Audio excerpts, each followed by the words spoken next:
is the greatest challenge. The two I would zero in on are: one, access to funding, and two, market. Now, when you come to the funding aspect, we all know that when you're going to borrow money in this country, if you go to a bank, you'll need collateral. Most women and youth do not have access to that collateral, which then means that they're disproportionately affected when it comes to accessing finance. And then even the kind of finance that is out there, you find a bank will give you money today, and they'll want you to start paying for that money, say, next month. Now, fish will take 6 months to grow. And all they do in these 6 months is just eat, eat, eat. So where are you going to get the money to be able to pay back the bank when you don't have any income coming until 6 months? So we would like finance that is well structured to be able to serve the industry, and also opportunities for people who do not have collateral to be able to access this funding. And then they also that finance needs to come with technical know-how, because it doesn't make sense for you to receive funding to get into a venture which you are not well versed in, and then what happens is that you lose the money at the end of the day, and then you're not even able to pay the bank, and then you lose anything that you had used to secure that loan funding. Then I also feel that a lot of women are risk averse. Now, with that adversity comes, the fear of borrowing money. We need to speak to our women, and that is one of the things we do, and make sure that they are aware that you can borrow money, how to borrow money, what happens, and how you end up with the bank auctioning your money, and that can be averted. And then even just to be bankable, a lot of people like to keep money at home. You're doing very good business, you're not taking that money to the bank. So when you go to the bank to borrow money, they don't have a history whereby they can be able to leverage on to lend you money. Then even things like business plans, business models. What Damaris talked about here is very important, and I think as an organization, she is helping a lot of young people and probably women, just entrepreneurs, SMEs, who normally, again, are those young people, they're women, couple of men. So that support is very important. Then finally, when you come over to the market systems, so post-harvest loss has been mentioned. If that fish does not get harvested properly and preserved in ice, and then gotten to the market fairly fast, the value of that fish is definitely going to go down, and sometimes it translates into total loss. In Kenya, about 40% of the fish harvested gets lost in post-harvest losses. And then even access to market. There's a lot of so-called brokers out here who generally are swindling small-scale producers.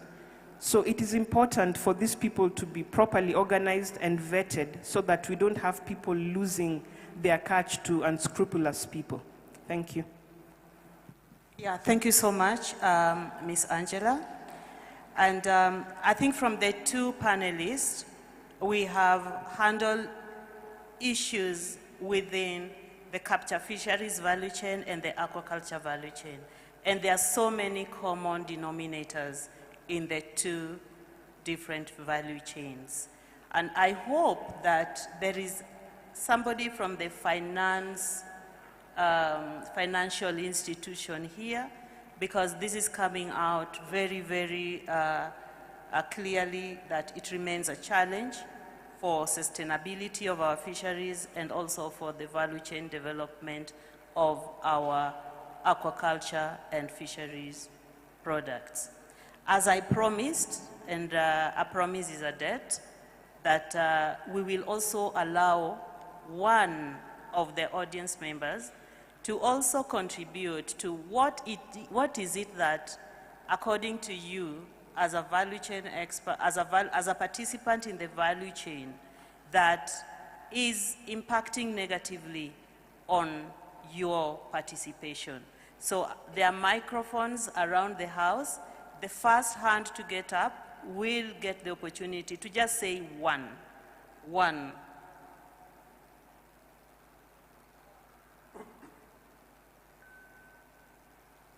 Were we listening?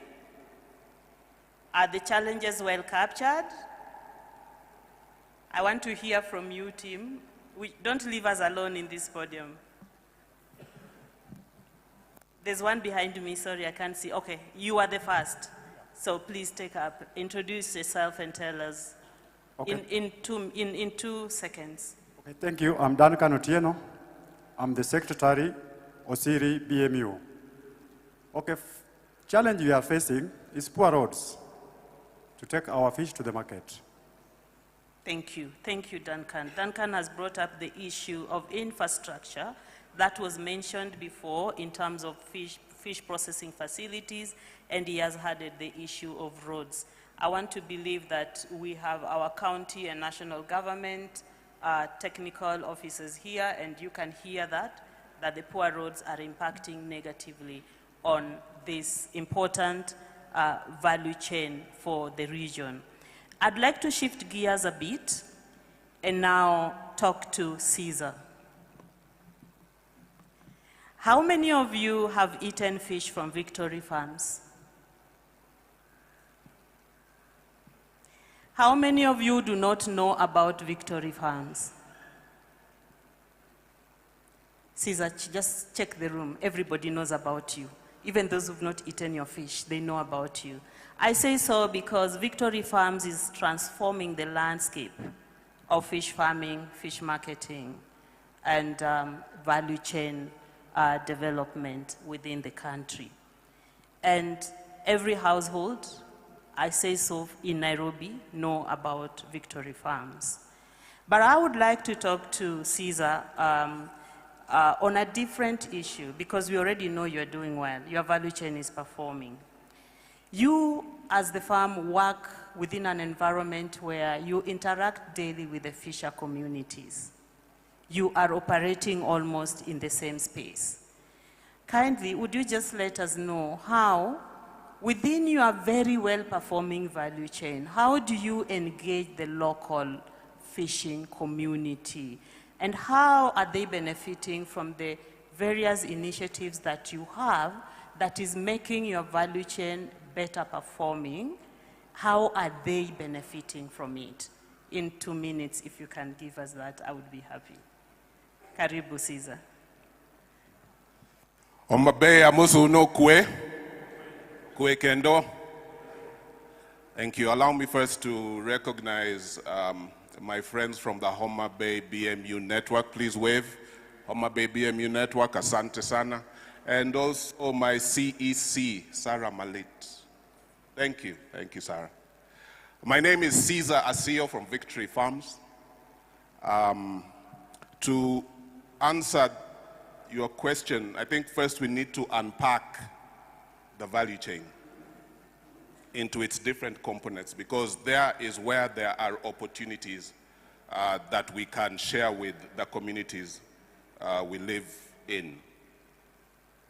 So let us start unpacking this. The first component is feed production. The second component is egg production. Then you move to fingerling production. Then you move to fish production, the actual growing of fish. Then you move to processing. And after processing, you move to cold chains, distribution, and finally to retail. All of these components in the fish value chain present a unique opportunity.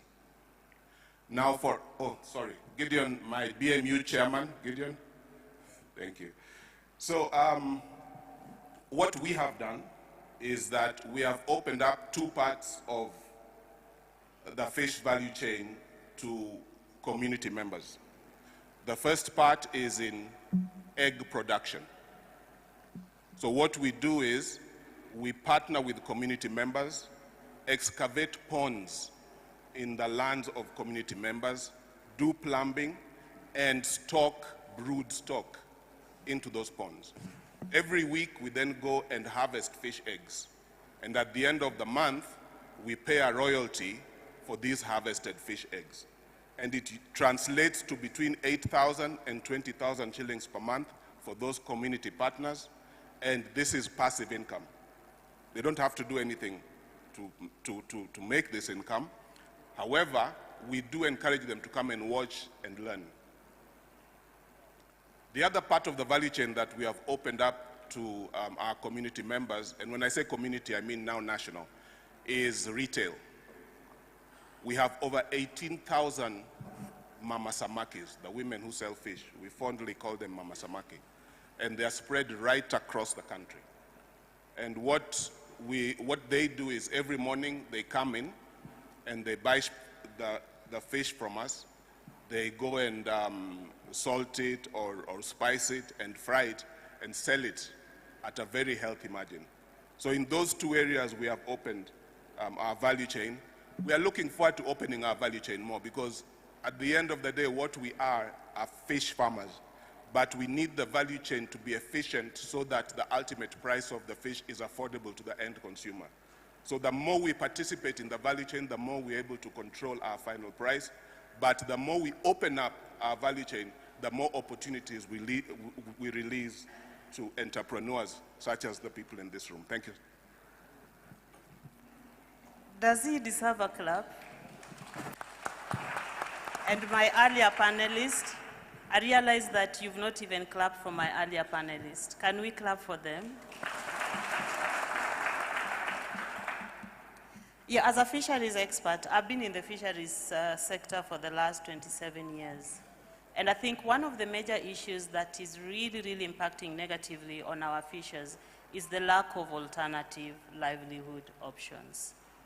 If you are a fisher, you are a fisher. That is the only job you know, and that's the only job you do. And so when the fisheries is declining, you don't have any other where to go. You go there and you come out with emptiness. What Caesar has said is really important, is that our fishers are having other options. Awacho adier, jiadi mangi ponds ma Victory Farm saniti yogodo to nurse and to take care of the broodstock. Yendiadika.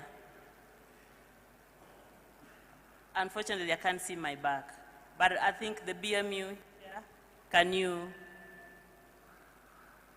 confirm that you have membership that are benefiting? Yeah, I'm Gideon Rangwa, Raw BMU Chair, who is the host of Victory Farms. I can confirm very well that within our community, there are a lot of ponds that are owned by the community members, where they do put the fish, and then the Victory Farm collects the eggs, and they are paid by the end of the month. It's earning, and even as the BMUs, we have initiative that the Victory Farm is doing to us as the BMUs. They are giving us fingerlings for the original tilapia fish. It's called Ngege Makwar. We are restocking them into our lakes. We have breeding areas that are designed for these fingerlings.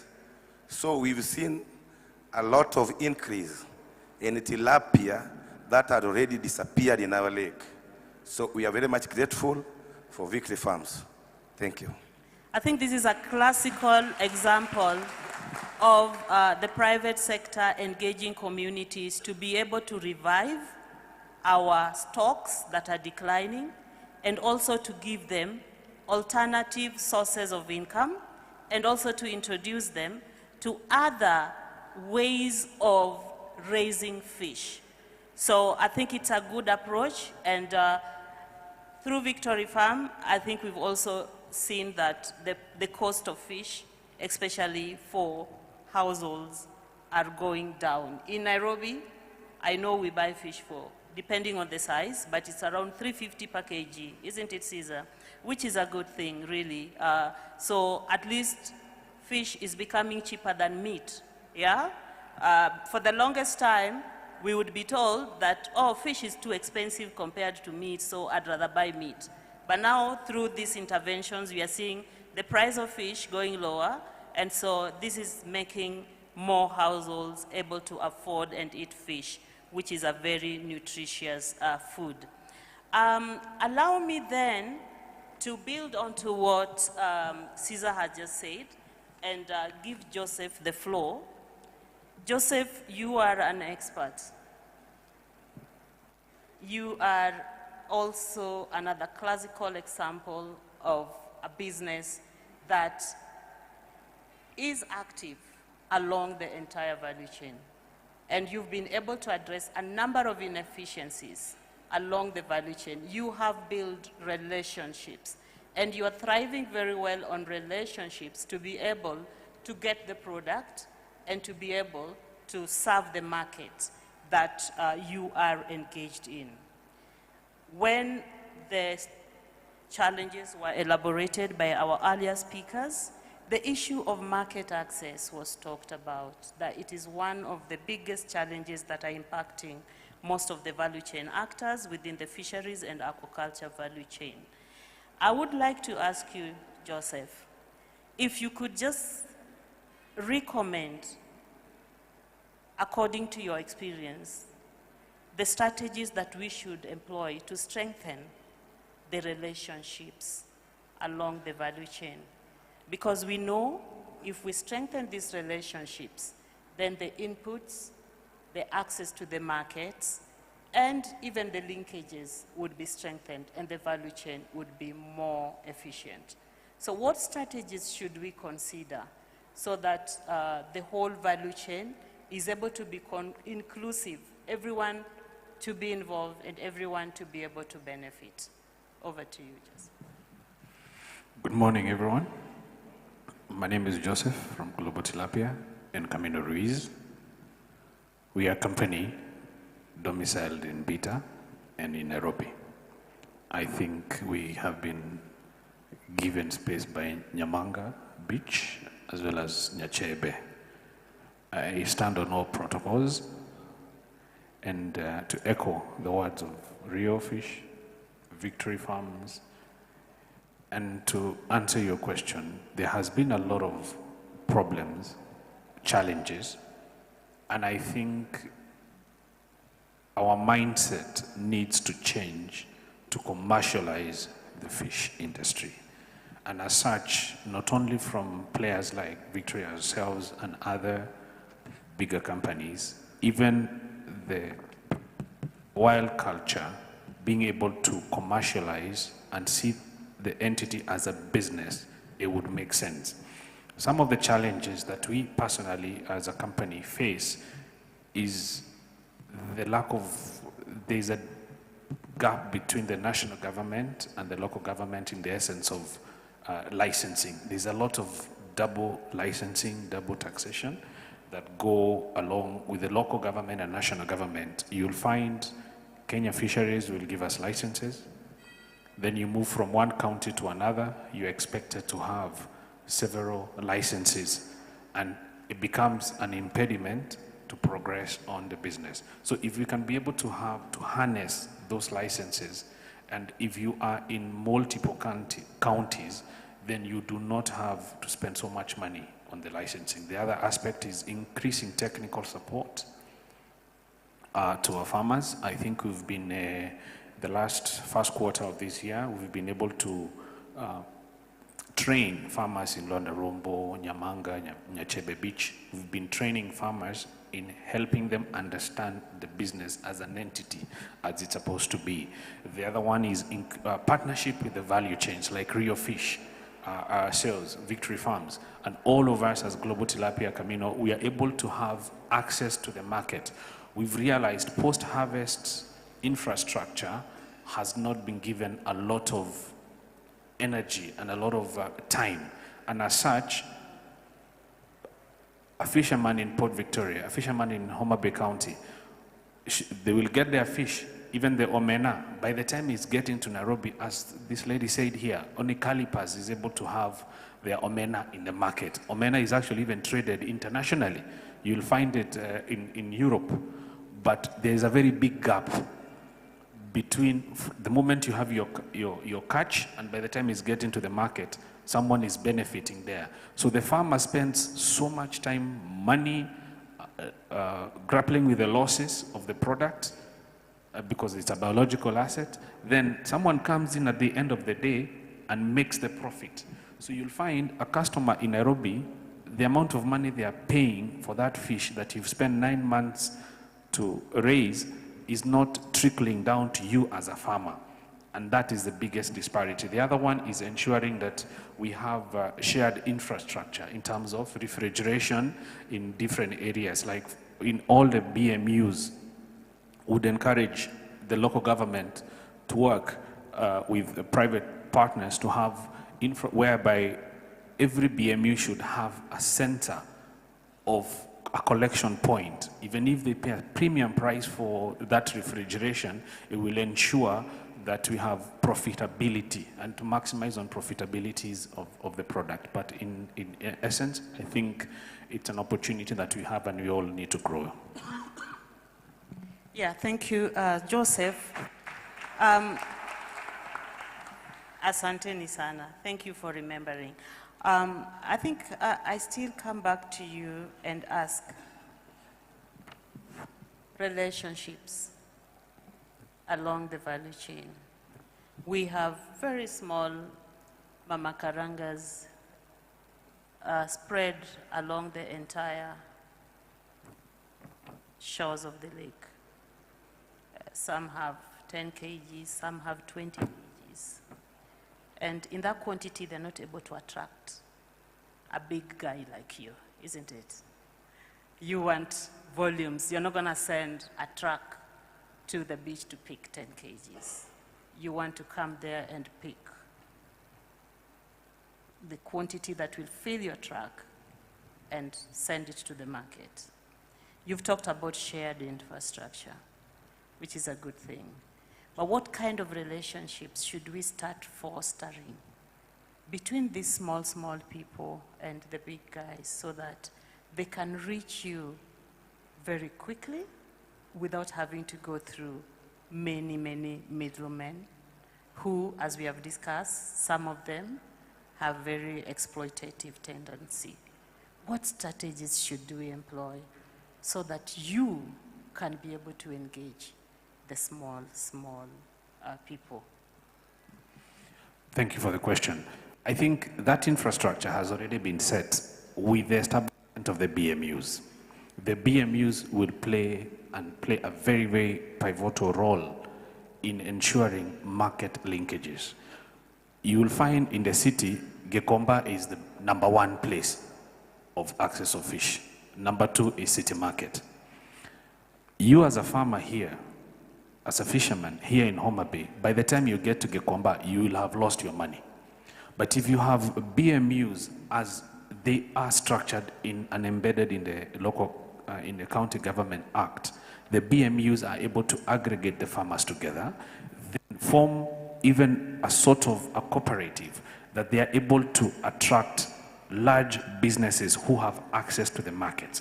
Our product, we are able to do value addition across all. We make fillet, we produce fish fingers, fish nuggets. These are products that have not been in the market previously. And as such, we have appetite to pick a lot of fish from the market. How does a farmer here in Homabay get to us? Through the BMUs. If you're able to harness this, we have agreements with BMUs. Then the BMUs offload the fish as a union, as a community.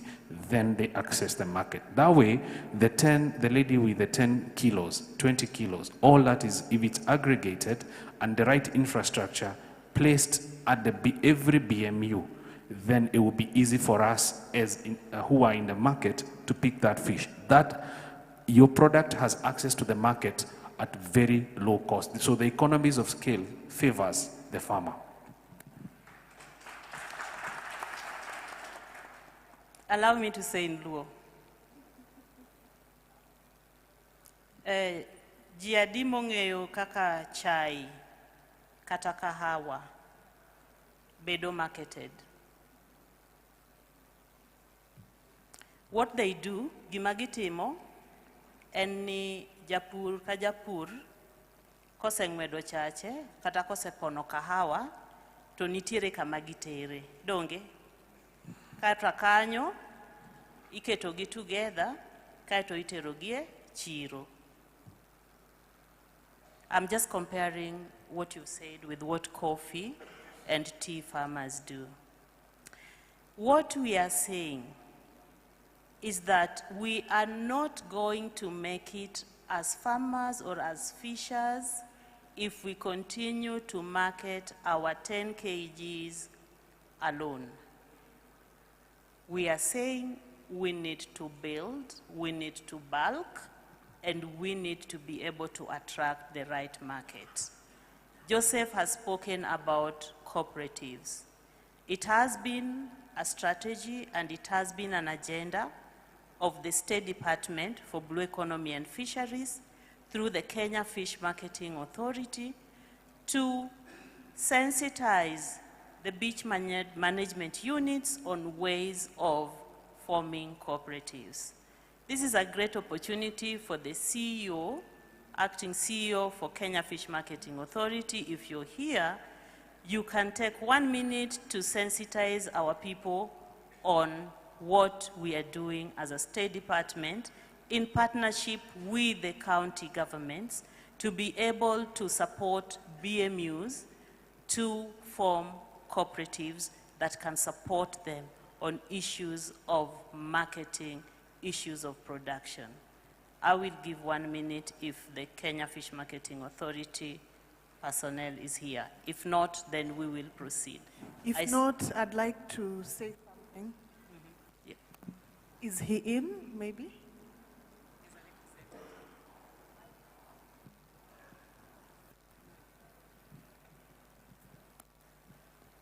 Thank you very much. My name is Dr. Beatrice Akunga, from the acting CEO for the Fish Levy Trust Fund.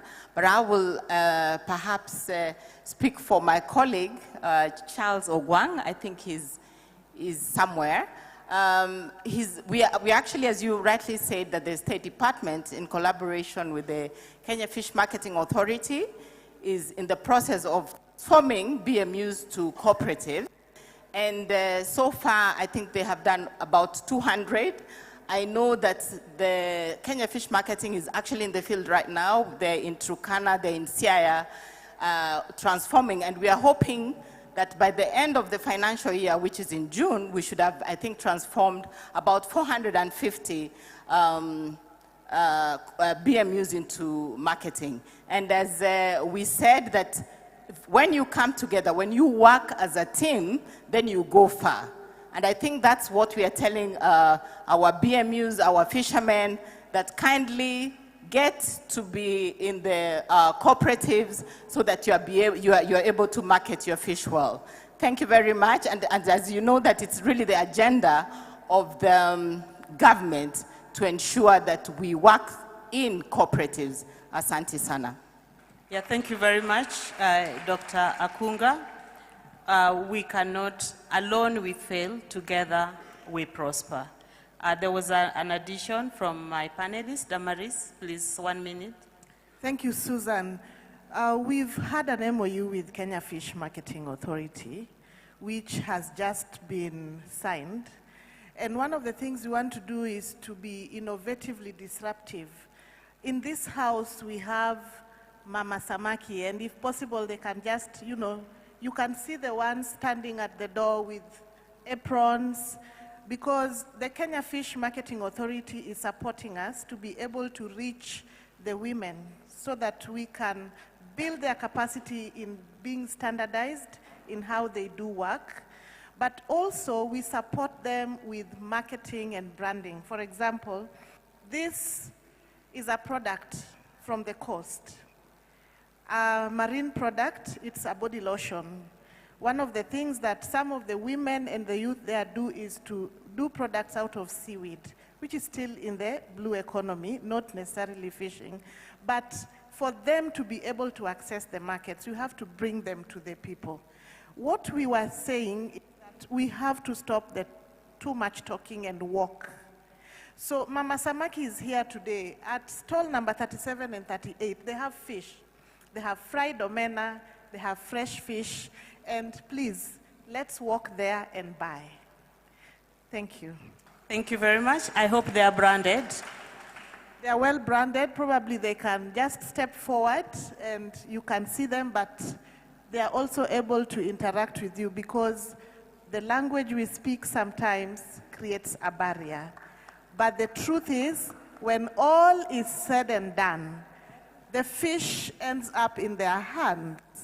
and they have to be the ones that are then bringing it into the consumer's hand. So retail is a very important part of this conversation, which is where we come in as marketers and as the people that build capacity in branding.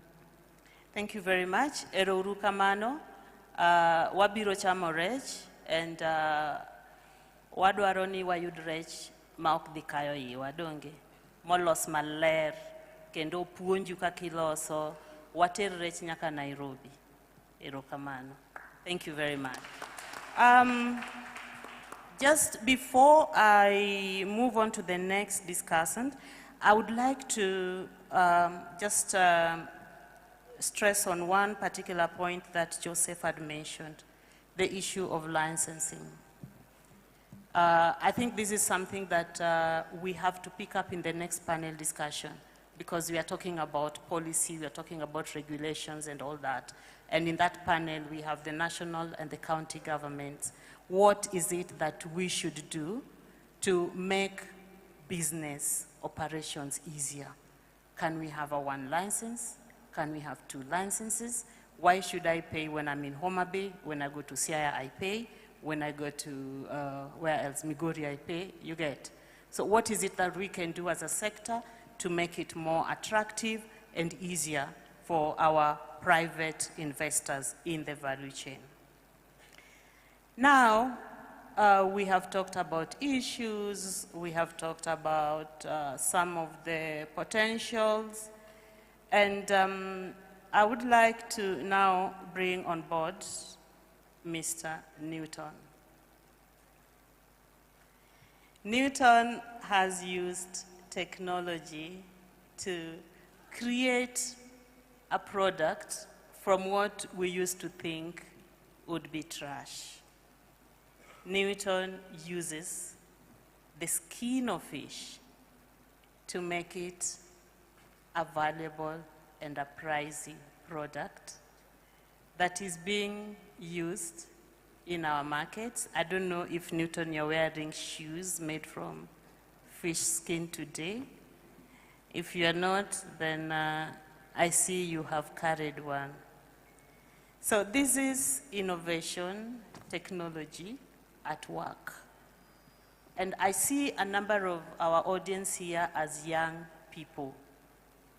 There is a lot that we can do within the fish value chain that can help us create employment, employ ourselves, and earn what we refer to decent living. So Newton, please tell us about what you do and what do you see as the potential in terms of market, in terms of income generation from the work that you do. And what would you tell the young people who are here? How can they get engaged in such kind of innovative work? Joseph just says they feel it, and maybe they remove the skin. Where do they take that skin? Can it be used? How can we use it to create value, to generate money, and to make people live decently? So just let us know what you do, what's the future, and how can the young people also get engaged in this? Thank you very much. My name is Newton Owino. I'm running what we call a fish leather tannery based in Kisumu. Our core business is actually to ensure that we get rid of all the fish waste along the lake region. You've heard of our colleagues doing the filleting, but none of them is telling us where do they take the waste. Maybe that waste is running back again into the lake, causing pollution. So as much as we are feeding the public this other side, the water is getting more polluted. So that's where I come in to bridge in the gap so that at least we help each other in that line. What my business entails is actually converting the fish skin into leather. I also convert fish eyes into earrings. that is for ladies. We call them dancing earrings. We also extract what we call the collagen from fish skin that we actually convert into what we call the fish glue. Now, if you see the shoes my sister has just brought here, it is assembled, and what we use to assemble it is actually the fish glue that we extract from the from the collagen of fish. Well, they also have the gelatin, which is also a very useful product that we also sell outside. Well, how did I get into this? Within the Lake region alone, and we have so many fish processors, and they generate approximately 150,000 metric tons of fish waste, which means what our colleagues are shipping outside is almost half of what remains here as waste. So how do we really get deep into this? We must look into ways of converting this fish skin into leather so that we do value addition in with the same leather to produce fish shoes, fish leather shoes, fish leather jackets, fish leather belts, and any other fish leather goods that you could talk of. That is what we actually do at my place. Well, what makes this fish leather more important to us? The significant potential for fish leather in development is driven by the abundant raw material that we have. You've seen our colleagues here, they are doing filleting, but a lot of this waste remains untapped, and no one talks about them. Even what it does to the environment, no one knows. So once we have this abundant waste, we actually convert them into leather. Well, we also look at the growing demand of the fish leather products, both locally and internationally. It is too huge. We're also looking at the opportunities of value-added production. If you look at these three areas, it's really going to give us a lot of potential to develop businesses, not necessarily that you have to get into water or you have to battle with fish, with some diseases killing them. No, not everybody must be along that line, but we can also as well take advantage of what the waste they are generating so that we convert it into business. Thank you.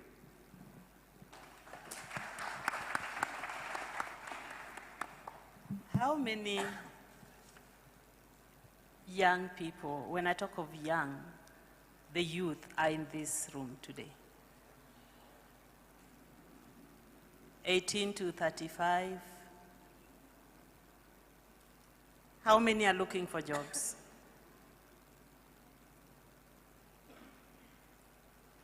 Did you hear him?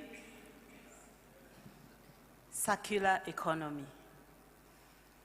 I want to believe that Dr. Ibukun is very happy listening to this. He will be in the next panel, because handling of waste is a big challenge, more so for the blue economy sector, because we tend to dump everything there.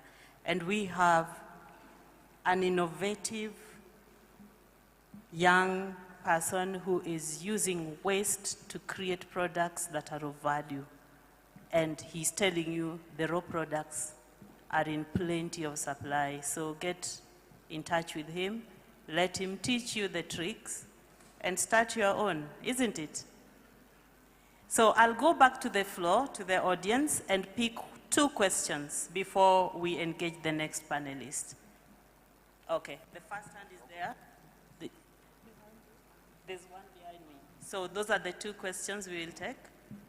Okay, thank you for the chance. My name is Mercy. Nasenya Sangura, I work for Kenya Fisheries Service. I have a question to you, Mr. Newton. I wish to know how you are aggregating the waste and to what capacity. Are you getting enough raw materials? And yeah, that is the main question I have. Thank you. Thank you, Mercy. We'll take the second one. Yes. Thank you, Madam Susan. I've heard of what Mr. Joseph had said about the license. The question is, when we go to tea or cereals, there are boards, but we as the fishermen, we don't have any board concerning fish. Can that be created so that we have anywhere where we can express our outcries about what challenges we met? And thank you, Madam. Thank you very much. Good question. I will give Mr. Gano the opportunity to address the second question, as I allow Newton to address the first question by Mercy on waste and how you collect them. Thank you very much. Our business is a social enterprise. What does it mean? We actually did bring on board 350 women. We've registered them so that they do the collection of fish waste and deliver to our tannery for production processes. Well, they are spread all over. I'm very sure some are doing the collection as far as Mbita. I know some are doing collection in Jinja and Mwanza. We also have a number of women in Loyangalani, Turkana, who are doing the collection of this stuff for us. I did mention that the waste that our filleting industry generates is close to 150,000 metric tons. It's so huge. That means we have more than enough to sustain our business. Therefore, that is how we do the collection, and that is how we work hand in hand with the women groups. Thank you very much. You can engage Mr. Newton even outside this place if you still have further questions for him. Mr. Gano, I don't know if you have a response to the second question on the boards. What are we doing in terms of having boards that are within the fishery sector, like what the tea and the coffee sectors are doing, so that the board can help in addressing issues that are currently affecting the fisheries sector?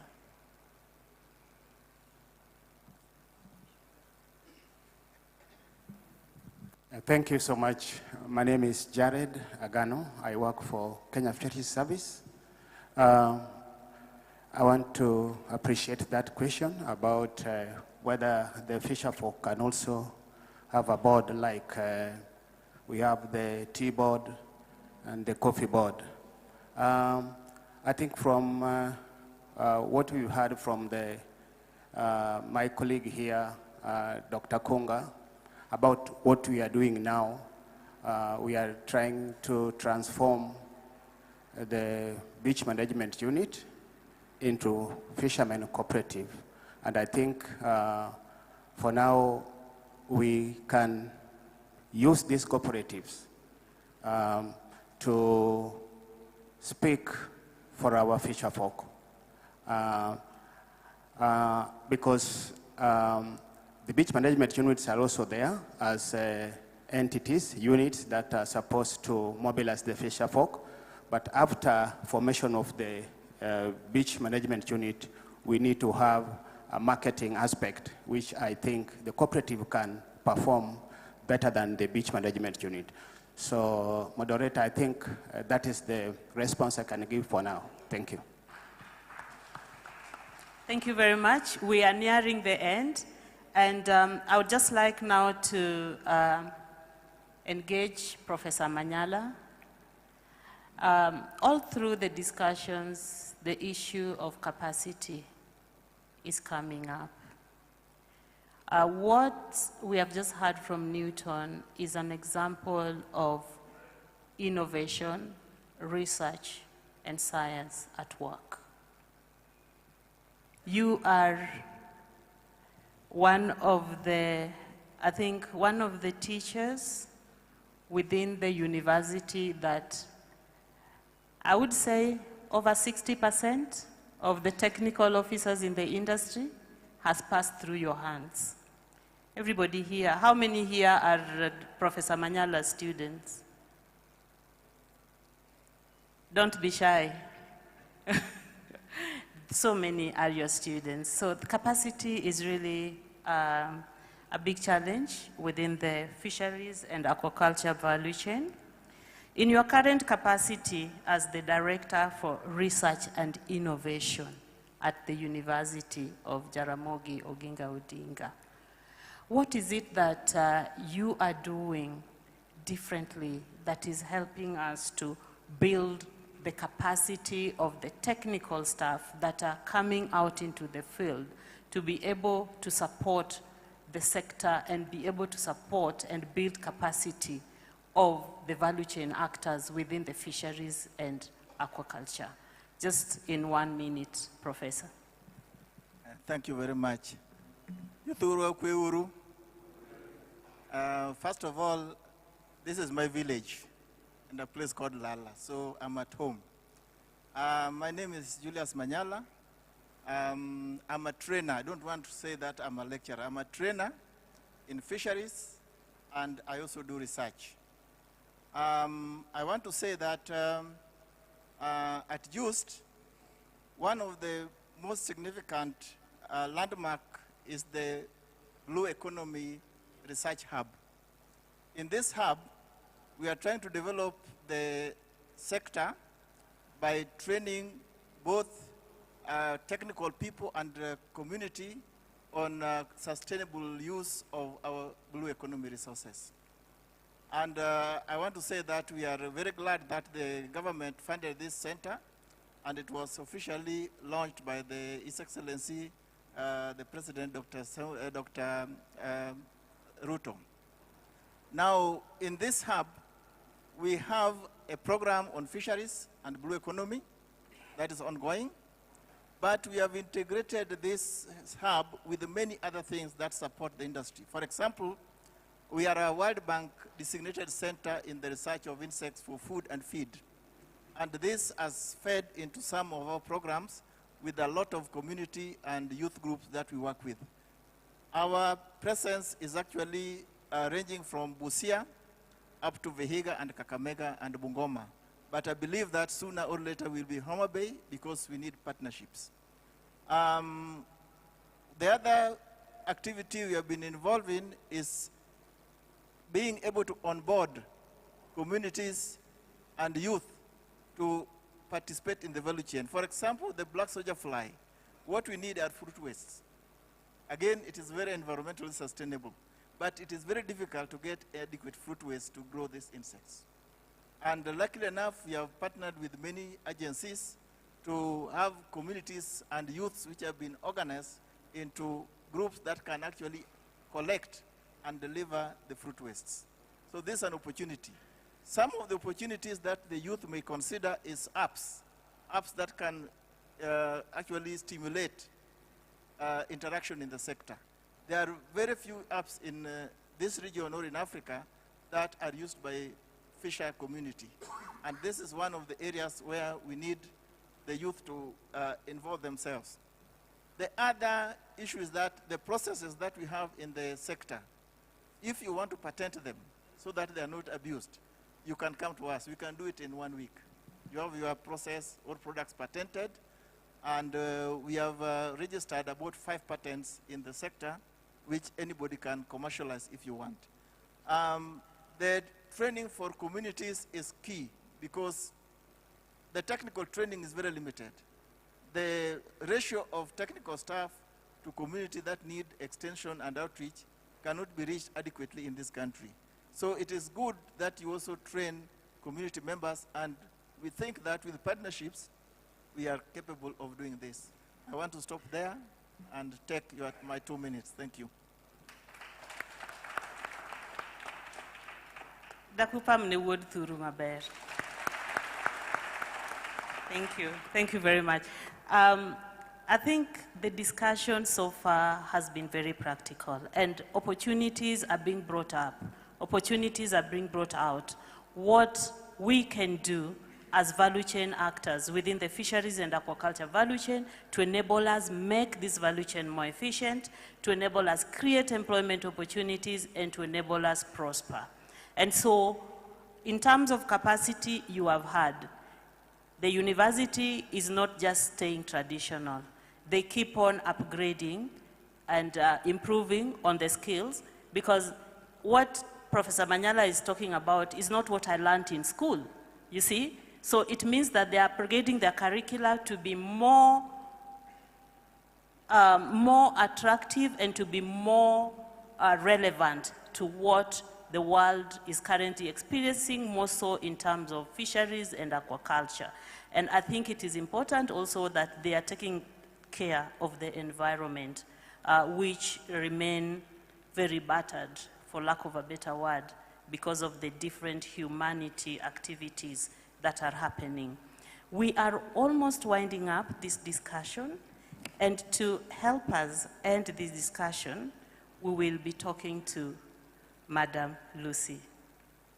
Madam Lucy is a director at Gatsby Africa. Gatsby is an important partner of the government of Kenya in the aquaculture value chain development initiatives. Madam Lucy, a lot has been said, and I know that you are listening. And in your listening, I know you are picking up what it is that now Gatsby should focus on going forward to help us improve on the performance of the aquaculture value chain that you're supporting. But I know you have also noted that issues in the fisheries and aquaculture value chain, they are crisscrossing. They are so connected to one another. And so as an expert on development, and more so on issues of business, what priorities should we focus on so that we can be able to unlock the full potential for aquaculture development going forward? I think that's my question, and I know that the priorities you're going to tell us, even you as Gatsby Africa, will be in your next circle of support. Karibu. Thank you, Susan. I was beginning to think I'm just here to accompany the rest. No, you last. We saved. You saved me for last. Yes. Well, unfortunately, when you come last, everybody has said what you wanted to say. I had a long to say, and most of it has been said. But just to tag on to start where the professor ended, the future of aquaculture is bright. We have a lot of potential in both Lake Victoria and in land-based farming, but also in introducing new species, catfish, seaweed, mariculture. The potential to exploit our blue resources is almost unlimited. And that means the opportunities for jobs for both women and youth are also unlimited. For the last couple of years, we've seen this growth happen exponentially because of entrants like Victory Farms and Rio, and we continue to see a lot of interest in the aquaculture industry.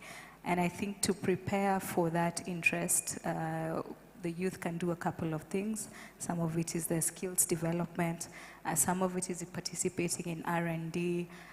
Technology is becoming really exciting in the aquaculture industry. There are discussions around how to deploy AI to bring more efficiencies into the industry. How do you make feeding more tech-enabled?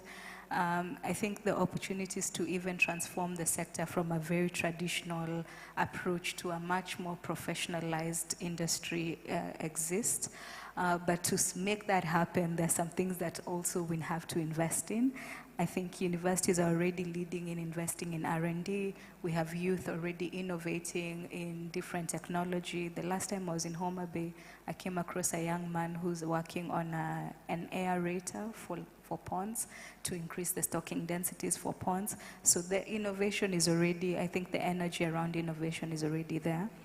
I think an enabling environment, we cannot overemphasize how important that is, from licensing to tax regimes to layers of governance between county and national. That will remain a big discussions for those of us who are in the industry, and I'm looking forward to the panel that's coming after us on how to address some of those issues. I think also crowding in more value chain actors, so to speak, like feed raw materials, and supporting innovation around that, value chain actors. Feed is a key ingredient to how the sector grows, and if we are able to bring down the cost of feed, we'll be able to support a lot of farmers to make money, both small, large, medium, to make money. So we are exploring how to lower the cost of feed. And I think to just encourage people that aquaculture is a long value chain. It's not just about the farming, it's the marketing, it's ice solutions, it's transport, it's inputs into feed, and all of this provides opportunities for jobs, for economic empowerment, for livelihoods. And that's why as Gatsby, we are excited to continue investing in aquaculture.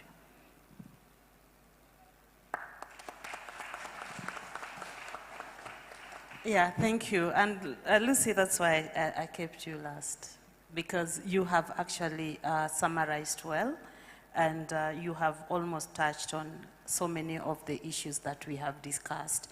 And that's the way forward. That's what we need to do to move forward. MC, I don't know if you would allow me 2 minutes for floor question. If not, then okay. We have actually, that's what we have prepared for you. Let me stand so that I can see all of you. Do we have any one burning question from the floor? A question that is relevant to the discussion of this panel, which is on sustainable fisheries, aquaculture, and value chain development. I see 2 hands, so you give 30 seconds, 30 seconds. Please, proceed, sir.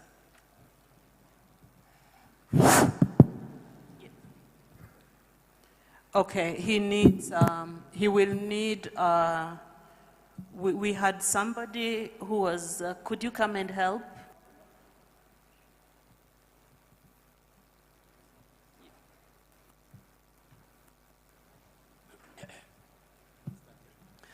Thank you. My name is David Ogoro. I'm here from the Kenya National Association of the Deaf.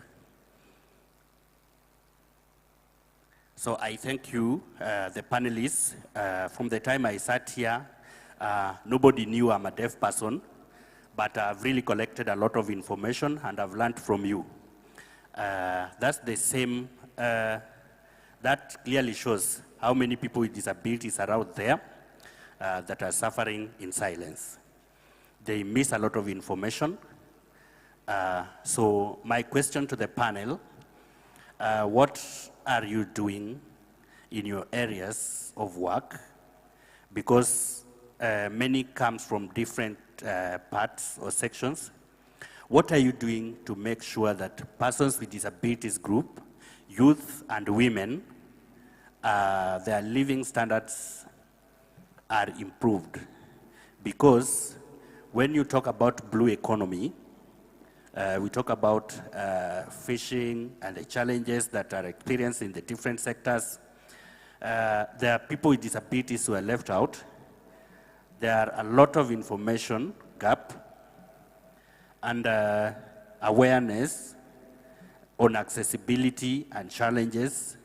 What are you doing in your specific areas of work to ensure that this is also placed in policy? I thank you. Yeah, thank you very much. We will take one more question. I plead that we take the lady. I see your hand is really up, but we don't have time. So would you whisper to the lady what you wanted to ask so that she can ask once and for all, if you don't mind, sir?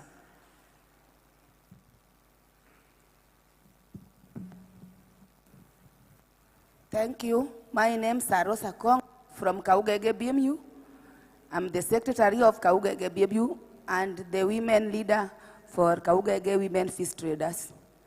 My concern is just on the issue of insurance, because sometimes we have a challenge when we have the climate changes.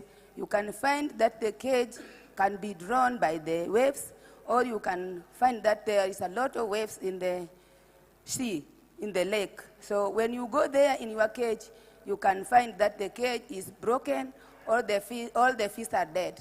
But it forces us also just to dip our hands in our pockets. So can it be a policy which can support us to have insurance, so that the farmers can also get access to insurance when we got those challenges? Thank you. Thank you very much. Okay, I'll give you an opportunity, sir.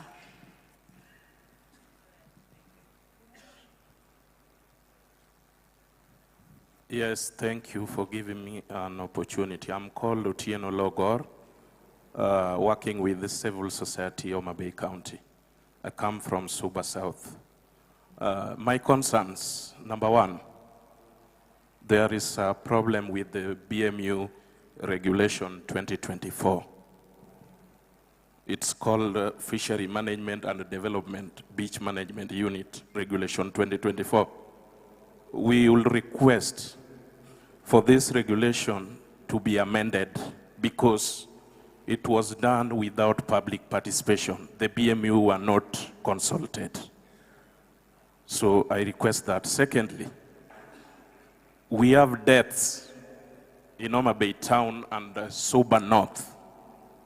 People are being killed at the lake when they are protecting their breeding side areas, and no one to take action on this. So I want to ask you, between the Kenya fisheries and the county government, who is to regularize fishing in our Lake Victoria,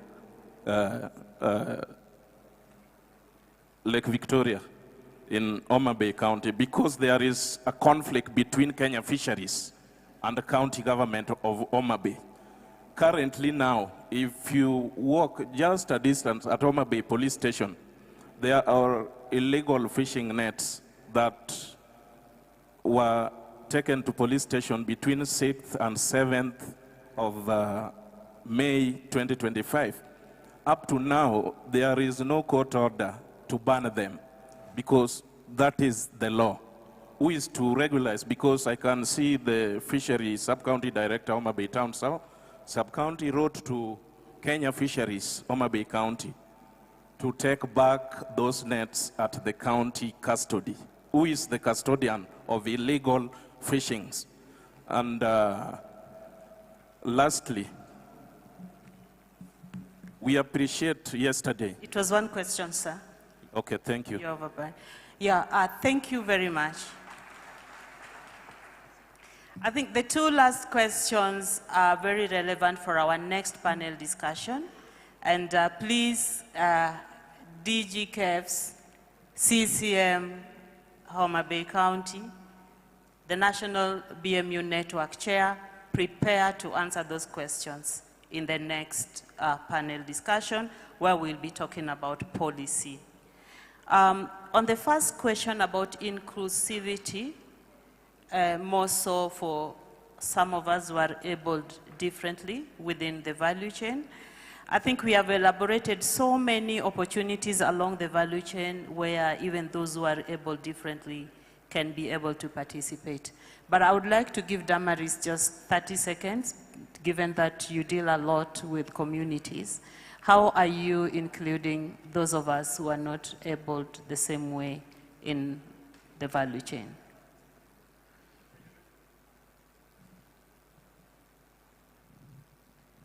I would say that, let me just say that diversity, equity, and inclusivity is a very critical component of sustainable development.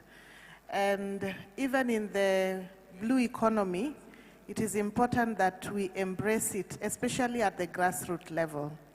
One of the things that we have done in inclusivity is to ensure that we give women preference. I must say that there's still a lot of challenges when it comes to people who are able differently, because they are then the minority still. But there's a lot of efforts, especially with agencies that have been in the pipeline to support the system.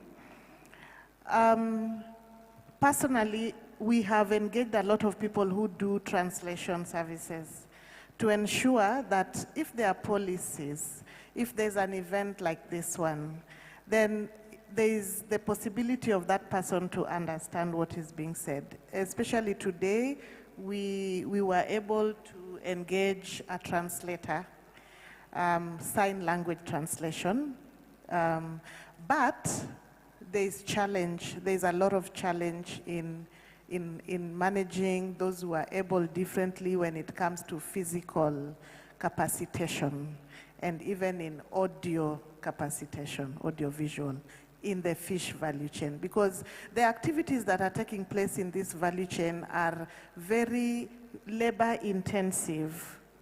And therefore, my recommendation is that they should be mostly engaged and their capacity should be built for them to take part in the components of the value chain that do not require the physical effort and a lot of energy, but still be able to be players in the economy and enhance what we want to build in the fish value chain. Yeah, thank you very much. I think we all know that when you talk about blue economy, we're talking about inclusivity, we are talking about equity, we are talking of not leaving anyone behind. And so this is a rallying call for all of us who are here, the government, development partners, institutions of higher learning, the civil society. We need to go back on the drawing board and be able to strategically define areas where we can include those of us who are able differently, so that they can also be able to get and to benefit from the very many opportunities that are there within the blue economy space, within the aquaculture and fisheries value chain. Ladies and gentlemen, I would like to bring this panel discussion to a close. And as we close, I would like to thank you for your active participation. I think we have learned something within the last 1 hour, and I want to believe that each and every one of us is taking something home, something that will be able to help you live a better life, improve on what you're doing, and be a better participant in the sustainability efforts for fisheries and also in the value chain development efforts within the fisheries and aquaculture. So allow me to thank you all for being active.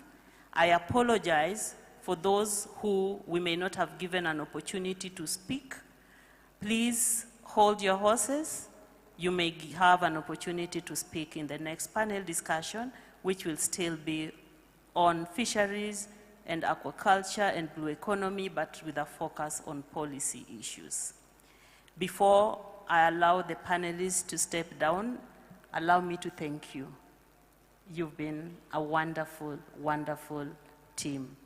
I want to believe that you have given generously to the audience, and they have been able to learn from you.